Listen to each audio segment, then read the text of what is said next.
Hello dear students, आज हम पढ़ेंगे टैग्स के बारे में। ठीक है, कौन कौन से टैग होते हैं। ठीक है, तो इस वीडियो में हम क्या क्लियर करेंगे। इस वीडियो में हम चार टैग के बारे में पढ़ेंगे।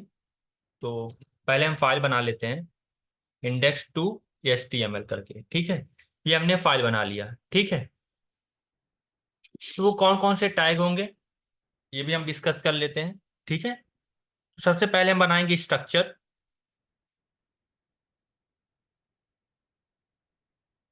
ये हम स्ट्रक्चर बनाने जा रहे हैं।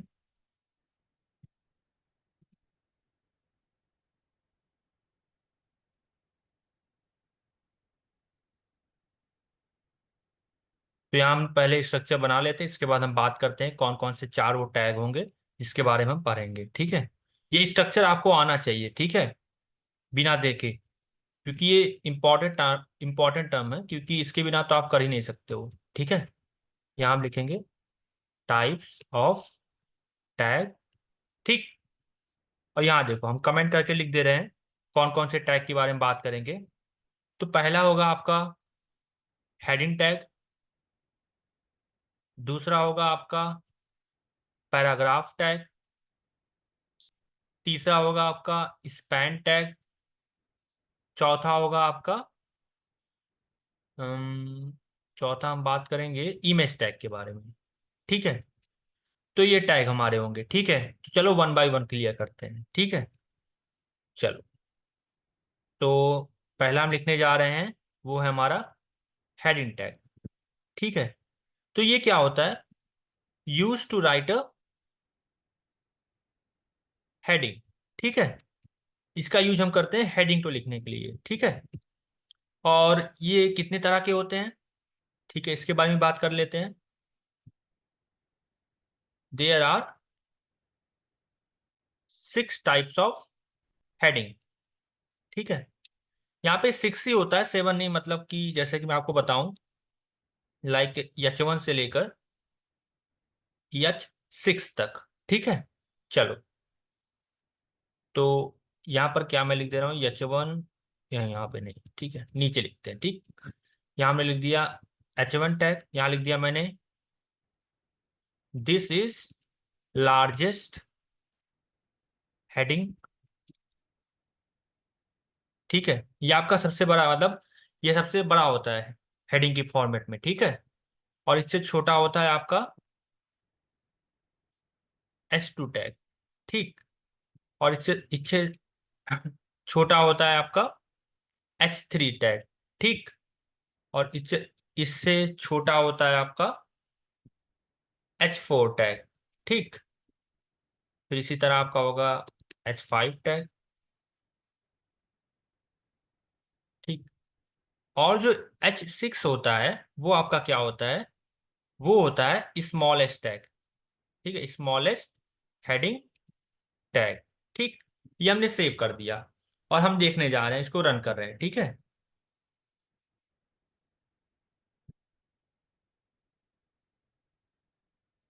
इसको हम 1 मिनट ऐसे कर दे रहे हैं। ये देखिए, this is a largest heading, फिर H2, H3, H4, H5, smallest. ठीक है, तो इस तरीके से रहता है। ठीक है, चलो हम बात करते हैं दूसरे टैग की, जो है हमारा पैराग्राफ टैग। ठीक है, चलो हम बात करेंगे इसके बारे में, पैराग्राफ टैग के बारे में। पैराग्राफ टैग, ठीक, ये किस किस लिए यूज होता है, ये यूज होता है आपका use to write a paragraph. ठीक, ये पैराग्राफ लिखने के लिए यूज होता है। ठीक है, सिंपल। ठीक है, देखो HTML में आप जो भी टैग पढ़ते हो ना, ज्यादातर टैग का जो नाम होता है वही इसका मतलब बता देता है। जैसे कि H1 का आपका हेडिंग होता है। ठीक है, P का मतलब पैराग्राफ होता है। ठीक है, तो इसके बारे में बहुत ज्यादा सोचना नहीं है। ठीक है, HTML बहुत ही इजी लैंग्वेज है। ठीक है, ये हमने लिख दिया और हम चल रहे हैं अपने ब्राउजर पे। यहाँ पे देखो ये पैराग्राफ। ठीक है, जैसे कि हम इसमें एक शॉर्टकट होता है लॉरेम करके, एक जैसे कह दिया जाए, मतलब प्रैक्टिस करते समय हम लॉरेम करके लिख देते हैं, जो हमारा एक रॉ डेटा हमें दे देता है। जैसे लॉरेम इनटू अगर हम 2 करें तो आपका ये दिख रहा है ना। तो मतलब ये देखो, ये आपका एक ऐसे ही डेटा है आपका। ठीक है, प्रैक्टिस करने के लिए यूज होता है।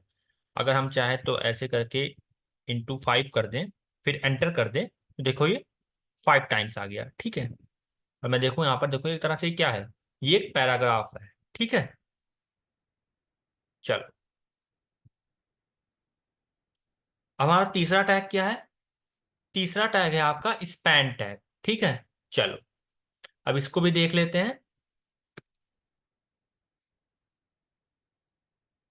ये रहा तीसरा, जिसका नाम है आपका स्पैन टैग। स्पैन टैग किस लिए यूज होता है? स्पैन टैग होता है to style a part of a element.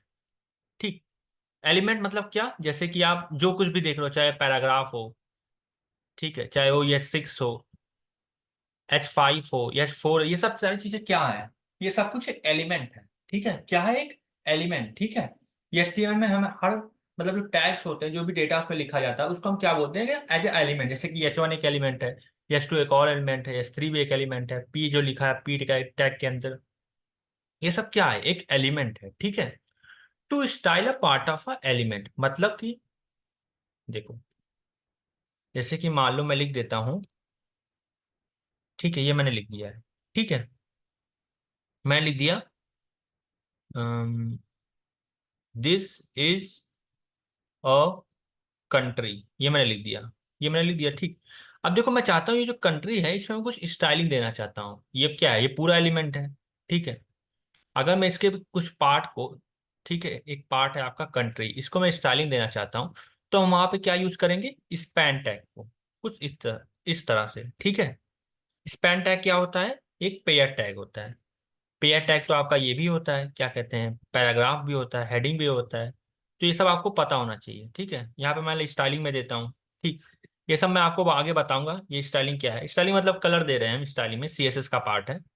ठीक है, ये इनलाइन CSS है। ठीक, ये हमने सेव कर दिया। ठीक, अब देखो, ये हम आ गए यहाँ पर। देखो ये जो कंट्री है, इसका देखो कलर, देखो कलर चेंज हो गया है। ठीक है, चलो हम बात करते हैं चौथे टैग की, जो है आपका इमेज टैग। ठीक है, चलो देखते हैं। ये हमारा फोर और लास्ट टाइप है आपका इमेज टैग। ठीक, इमेज टैग का मतलब क्या होता है? To add a image. Image को ऐड करने के लिए हम इमेज टैग का यूज करते हैं। ठीक है, लेकिन अगर आप ध्यान दो, तो इस समय हमारे फोल्डर में तो इमेज है ही नहीं। तो हम इसलिए इस समय क्या करेंगे? हम जाएंगे यहाँ पर, यहाँ पे मान लो मैंने लिख दिया एमेजॉन, ये मैंने लिख दिया। ठीक, एक मिनट, मान लो मैं लिख देता हूँ नेटफ्लिक्स, ये मैंने लिख दिया। ठीक, और यहाँ आ गया इमेज में।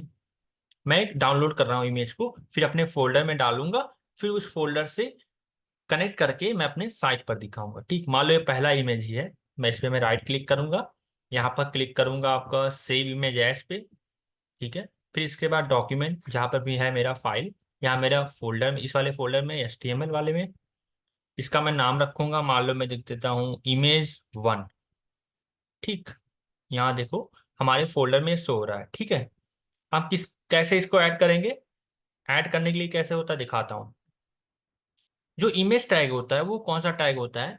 वो एक सेल्फ क्लोजिंग टैग है। ये कैसा टैग होता है? एक सेल्फ क्लोजिंग टैग होता है। ठीक है, तो अगर हमें इसमें ऐड करना है, ठीक है, इसको आप रिमूव भी कर सकते हो, ये वाला जो लाइन है। ठीक, इसको लिखो चाहे ना लिखो, ये हमारा रिमूव करने के लिए होता है, मतलब रिमूव हो जाता है अगर आप मतलब हम अभी HTML5 करंट वर्जन है, हम अभी वही उसे यूज कर रहे हैं। ठीक है, तो इसको रिमूव करने के लिए कह देता है, HTML5 कहता है आप लिखो चाहे मत लिखो। ठीक है, लेकिन मेरी आदत हो गई है लिखते लिखते। ठीक है, चलो यहाँ लिखेंगे SRC। SRC का क्या मतलब होता है? SRC क्या है? एक एट्रीब्यूट है। एट्रीब्यूट क्या होता है? एट्रीब्यूट होता है कि आप कुछ एडिशनल इंफॉर्मेशन देने के लिए, किसी भी एलिमेंट में एडिशनल इंफॉर्मेशन देने के लिए हम एट्रीब्यूट का यूज करते हैं। जैसे कि इस इमेज टैग में हम SRC टैग का use, SRC attribute, sorry, SRC attribute का यूज कर रहे हैं। ठीक है, तो ये क्या हो गया? SRC का मतलब होता है source for the additional information, की मतलब इस इमेज को ऐड करो। ठीक है, यहाँ लिख दिया मैंने Image 1 डॉट करके। ठीक, हो गया। ठीक, अब देखो, हम अपने ब्राउजर पे जाएंगे, यहाँ देखो ये हमारा इमेज दिखाई दे रहा है, ठीक है। और यहाँ से मान लो हमें हाइट विड्थ कंट्रोल करना है, स्टाइल डाल दिया, हाइट मान लो डाल दिया मैंने 200 पिक्सल, विड्थ मैंने डाल दिया आपका 300 पिक्सल, या मैं 200 डाल देता हूँ, ठीक। अ, 1 मिनट, ये सेव कर दिया, ठीक। चलो ये देखो हमारा जो भी हम हाइट विड्थ देना चाहते हैं वो हम अपना हाइट विड्थ दे सकते हैं, ठीक है। तो इस वीडियो में इतना ही, ठीक है। आगे मैं आपको पीपीटी के थ्रू भी बताऊंगा। खैर आपको ये सारा कोड आपको कमेंट में मिल जाएगा। अगर वीडियो आपको अच्छा लगा हो तो लाइक करो, शेयर करो अपने दोस्तों के साथ, ताकि उनको भी इसकी नॉलेज हो, ठीक है। और साथ ही साथ इस चैनल को सब्सक्राइब करो, ताकि आगे आने वाले वीडियोस के बारे में आप अपडेटेड रहो, ठीक है। मिलते हैं हम अगले वीडियो में, तब तक के लिए बाय बाय।